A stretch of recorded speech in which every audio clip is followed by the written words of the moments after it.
UP के रामपुर में भैंस बकरी चोरी मामले में आजम खान पर आरोप हुए तय। करीबी आले हसन के साथ ही 2 अन्य भी बनाए गए आरोपी। जहां दोस्तों आपको बता दें कि उत्तर प्रदेश के रामपुर से लोकसभा सांसद और विधानसभा चुनाव में जीते सीतापुर जेल में बंद समाजवादी पार्टी के नेता आजम खान पर शुक्रवार को कोर्ट में भैंस बकरी चोरी के साथ साथ घरों में घुसकर लूटपाट और डकैती के मामले में आरोप तय हो गए हैं। आजम खान के साथ ही इस मामले में एसपी जिला अध्यक्ष वीरेंद्र गोयर और रिटायर्ड सीओ सिटी आले हसन समेत 3 अन्य के खिलाफ भी आरोप तय किए गए हैं। फिलहाल अब इस मामले में 26 मार्च को कोर्ट सुनवाई करेगा। वहीं आरोप तय करने के साथ ही कोर्ट ने इस मामले में पीड़ितों के बयान के लिए भी तलब किया है। फिलहाल आजम खान जेल में बंद है और उन्होंने जेल से ही विधानसभा का चुनाव लड़ा था और रामपुर की सदर विधानसभा सीट से आजम खान चुनाव जीत गए थे। यूपी के सीएम योगी आदित्यनाथ ने राज्यपाल आनंदीबेन पटेल को सौंपा अपना इस्तीफा। जल्द लेंगे दोबारा मुख्यमंत्री पद की शपथ। 64 पदें। उत्तर प्रदेश के मुख्यमंत्री योगी आदित्यनाथ ने लखनऊ में राजभवन में राज्यपाल आनंदीबेन पटेल को अपना इस्तीफा सौंप दिया है क्योंकि उनका पहला कार्यकाल समाप्त हो रहा है। पार्टी ने यूपी में चुनाव में जीत हासिल की है। सीएम योगी ने अपनी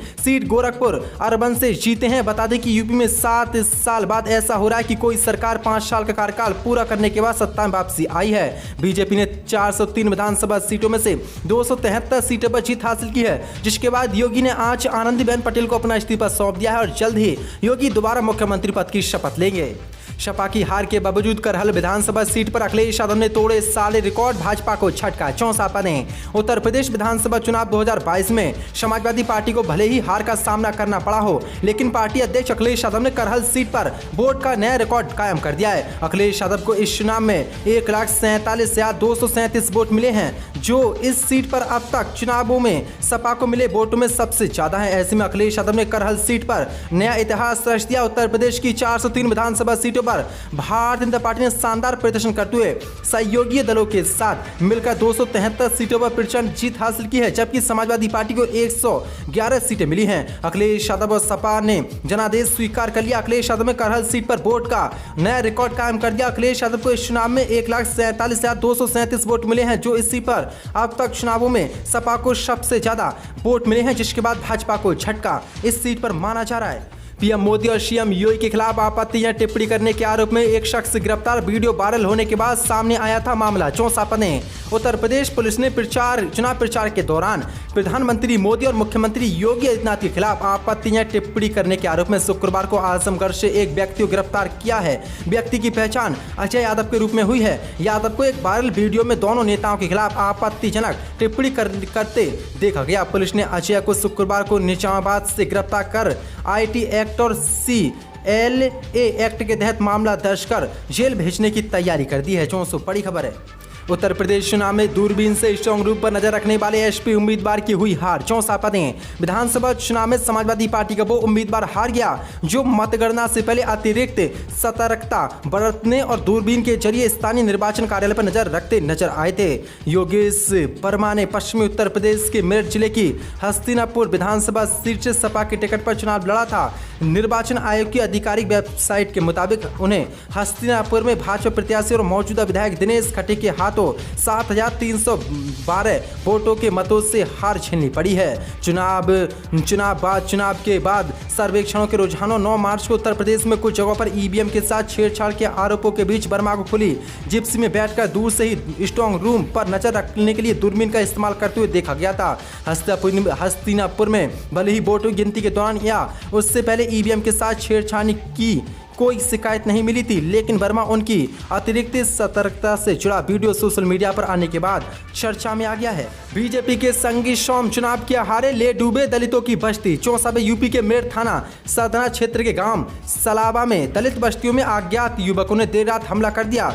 लाठी डंडों से लैस युवकों ने घर में घुसकर जमकर तोड़फोड़ की। हमलावरों ने दलित युवकों और महिलाओं को भी अपना निशाना बनाया। इसको संगी सोम के चुनाव की हार से जोड़कर देखा जा रहा है। दलितों पर आरोप है कि भाजपा विधायक संगीत सोम के चुनाव हारे जाने के कारण उनको माना जा रहा है, इसलिए ही उनके घरों में रात में तोड़फोड़ की गई। मौके पर पहुंची पुलिस ने पीड़ितों से बात कर मामले की जानकारी ली है। मामला देर रात का है। पीड़ितों के अनुसार वे गांव सलाबा के दलित बस्ती में रहते हैं। देर रात उनकी बस्तियों में अज्ञात युवकों ने धारदार हथियार और लाठी डंडों से हमला कर दिया। हमलावर युवक जाति सूचक शब्दों का प्रयोग कर भद्दी गालियां दे रहे थे। युवकों ने घरों में घुसकर जमकर तोड़फोड़ की। इतना ही नहीं, युवकों ने कई राउंड हवाई फायरिंग की, घरों में कीमती सामान को तोड़फोड़ दिया। बताया जा रहा है कि भाजपा विधायक के चुनाव हारने से नाराज उनके समर्थकों ने यह हमला किया है। दलितों ने बताया कि मतदान के दिन भी उनको वोट डालने से रोका गया था। इस मामले में एक दलित बुजुर्ग ने वोट डालने की कोशिश की तो उसको मारपीट कर घायल कर दिया गया था। इस मामले में थाने में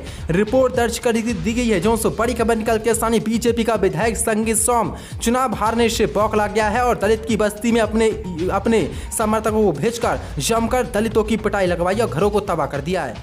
मुरादाबाद सीट पर नतीजों के खिलाफ कोर्ट जाएंगे सपा प्रत्याशी यूसुफ अंसारी। 792 वोटों से जीते हैं भाजपा के रितेश गुप्ता। 64 उत्तर प्रदेश विधानसभा चुनाव की मुरादाबाद जिले की 6 विधानसभा सीटों में से 5 पर समाजवादी पार्टी के प्रत्याशियों ने जीत हासिल की है। वहीं एक विधानसभा मुरादाबाद सदर पर भारतीय जनता पार्टी के प्रत्याशी रितेश गुप्ता ने जीत हासिल की है। वहीं अब इस सीट पर हार जीत को लेकर विवाद शुरू हो गया। इस सीट पर समाजवादी पार्टी के प्रत्याशी हाजी यूसुफ अंसारी ने अपनी हार को लेकर सवाल खड़े कर दिए हैं। उन्होंने एक ट्वीट के माध्यम से एक वीडियो जारी करते हुए कहा कि हम पेपरों की जांच कराएंगे, जो उसमें कमियां हैं उसको लेकर हाई कोर्ट जाएंगे। यूसुफ अंसारी ने कहा कि हम हाई कोर्ट से लेकर सुप्रीम कोर्ट तक इस लड़ाई को लड़ेंगे क्योंकि हम यहां पर चुनाव जीत गए। वहीं आपको बता दें, इस विधानसभा चुनाव में पीतल नगरी मुरादाबाद की नगर सीट पर बीजेपी प्रत्याशी रितेश गुप्ता ने जीत दर्ज की है। बीजेपी प्रत्याशी रितेश गुप्ता ने 782 वोटों से सपा उम्मीदवार मोहम्मद यूसुफ अंसारी को हराया। इसमें रितेश गुप्ता को 1,48,384, वहीं मोहम्मद यूसुफ अंसारी को 1,47,602 वोट मिले हैं, जिसके बाद अब सपा प्रत्याशी ने कोर्ट जाने का ऐलान कर दिया है।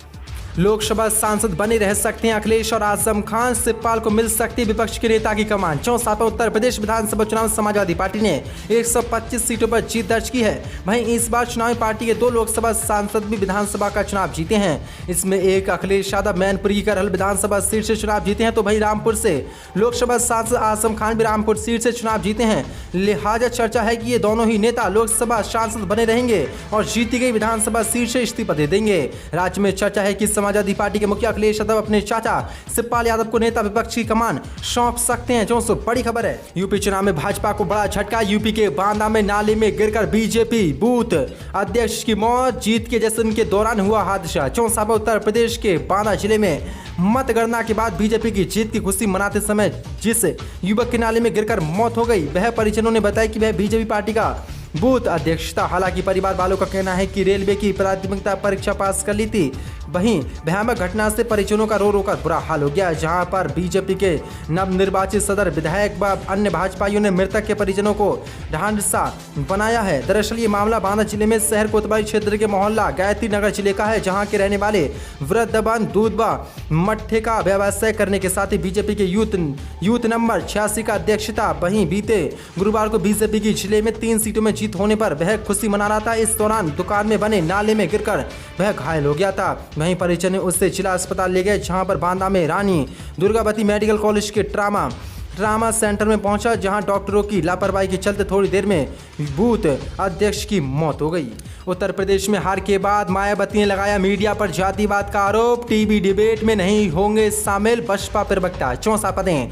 उत्तर प्रदेश विधानसभा चुनाव 2022 में एक बार फिर से भाजपा को 273 सीटों के साथ पूर्ण बहुमत मिल चुका है। वहीं सपा को 125 सीटें मिली हैं, लेकिन इस चुनाव में सबसे खराब प्रदर्शन बहुजन समाज पार्टी का रहा। 4 बार उत्तर प्रदेश में मुख्यमंत्री पद संभालने वाली मायावती की पार्टी बीएसपी का शुपड़ा साफ हो गया। इनमें सिर्फ एक सीट पर संतोष करना पड़ा। वहीं यूपी चुनाव में मिली करारी हार के बाद आज एक ट्वीट कर उन्होंने मीडिया पर जातिवाद रवैये का आरोप लगा दिया। साथ ही पूर्व मुख्यमंत्री मायावती ने बसपा के सभी प्रवक्ताओं को अब किसी भी टीवी डिबेट में शामिल न होने का निर्देश दिया है। मायावती ने कहा कि यूपी विधानसभा चुनाव के दौरान मीडिया द्वारा अपने आकाओं के दिशा निर्देशों में जो जातिवाद, देशपूर्ण और घृणित रवैया अपनाकर अम्बेडकरवादी बीएसपी मूवमेंट को नुकसान पहुंचाने का काम किया है, वह किसी से भी छिपा नहीं है। इस हालात में पार्टी प्रवक्ताओं को भी नई जिम्मेदारी दी जाएगी। इसलिए पार्टी के सभी प्रवक्ता सुधीर भदौरिया, धर्मेंद्र चौधरी, एस खान, फैजल खान और सीमा कुशवाहा अब टीवी डिबेट आदि कार्यक्रमों में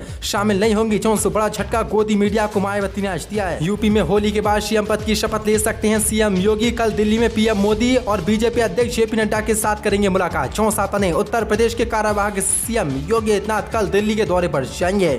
इस दौरान वो प्रधानमंत्री मोदी और बीजेपी के अध्यक्ष जेपी नड्डा से मुलाकात करेंगे।